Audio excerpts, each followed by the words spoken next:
حضور نبوت جو ہے وہ وراثت میں نہیں ملتی، لیکن بعض انبیاء کے بیٹے مثلا حضرت سلیمان علیہ السلام اپنے باپوں کے بعد جو خود نبی تھے وہ بھی نبی بنے.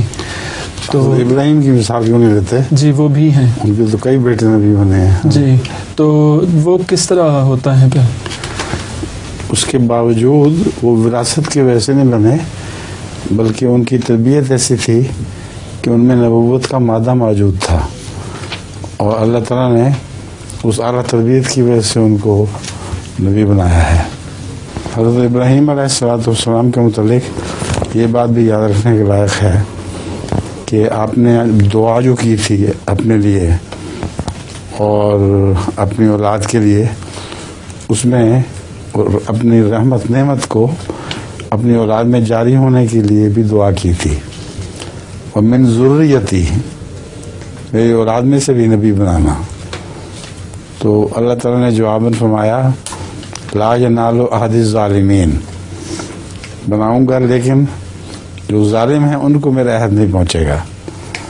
بس اللہ تعالیٰ کے فضل کے ساتھ حضرت ابراہیم کی جو پہلی نسل تھی وہ ساری کی ساری نیک اور بزرگ تھی، اس لیے آپ کی دعا، حضرت ابراہیم کی دعا کے نتیجے میں ان کو نبوت ملی ہے.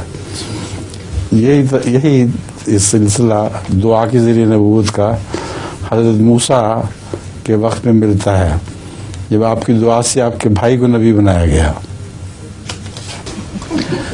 ایک ملا اور اس کے بیٹے کو کھانے کی دعوت ملتی ہے، تو کھانے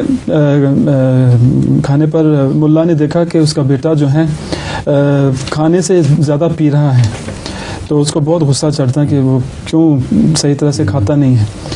تو واپسی پر اس نے اس کو ایک چپیٹ ماری، اور بیٹے نے کہا حیران ہو کے نا کہ یہ کیوں، میں نے کیا کیا؟ تو ملا بولا کہ تم تو صحیح کھاتے نہیں ہو، زیادہ پیتے ہو، کیوں؟ تو کہتا ہے کہ آپ کو نہیں علم کہ اگر زیادہ پیا جائے تو کھانا بیٹھ جاتا ہے، اس طرح سے زیادہ جگہ بنتی ہے اور کھانے کے لیے. تو ملا نے پھر اس کو ایک دوسری چپیٹ ماری، تو اس نے کہا وہ کیوں؟ کہتا کہ تم نے پہلے کیوں نہیں بتایا. اچھا، ایک اور بات جو تھی، حضرت ابراہیم علیہ السلام کی وراثت کی بات ہو رہی تھی نا، وراثت میں نبوت ملتی ہے. وراثت میں نہیں ملتی، دعا سے ملتی ہے. حضرت ابراہیم کی سب سے عظیم الشان دعا یہ تھی حضرت صلی اللہ علیہ وسلم کے متعلق، وَبَعَثْ فِيهِمْ رَسُولًا مِّنْهُمْ يَتْلُو عَلَيْهِمْ آيَاتِهِ وَيُعَلِّمُهُمُ الْكِتَابَ وَالْحِكْمَةَ وَيُزَكِّيهِمْ، کہ اے میرے اللہ، ان میں سے یعنی عربوں میں سے ایک ایسا رسول مبعوث فرمانا جو تیری آیات کی ان میں تلاوت کرے اور حکمت کی باتیں ان کو سکھائے. یعلمہ الکتاب والحکمہ، کتاب اور حکمت کی باتیں ان کو سکھائے. ویزکیہم، اور ان کا تزکیہ نفس کرے. اب اللہ تعالیٰ نے آپ کی دعا کو سنا ہے ایک ترمیم کے ساتھ. 3 جگہ قرآن کریم میں حضرت ابراہیم کی یہ دعا ہے حضرت صلی اللہ علیہ وسلم کی بعثت کے متعلق.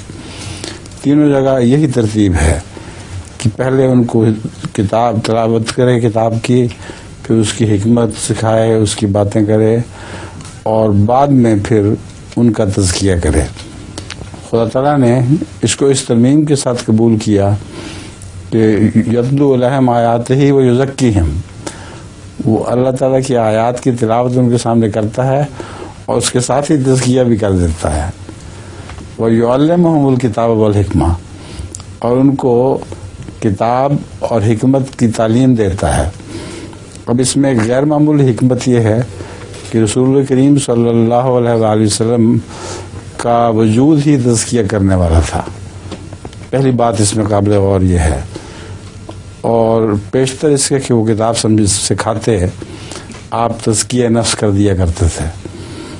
دوسری بات یہ ہے کہ جس کا تزکیہ نفس ہو اسی کو کتاب کی حکمت سمجھ آ سکتی ہے. علم کتاب تزکیہ نفس کے بغیر نہیں آ سکتا. تو یہ دیکھیں اللہ تعالیٰ نے کیسی پیاری ترمیم فرمائی ہے حضرت ابراہیم کی دعا میں، اور وہ دعا کا نتیجہ تھا وراثت نہیں تھی.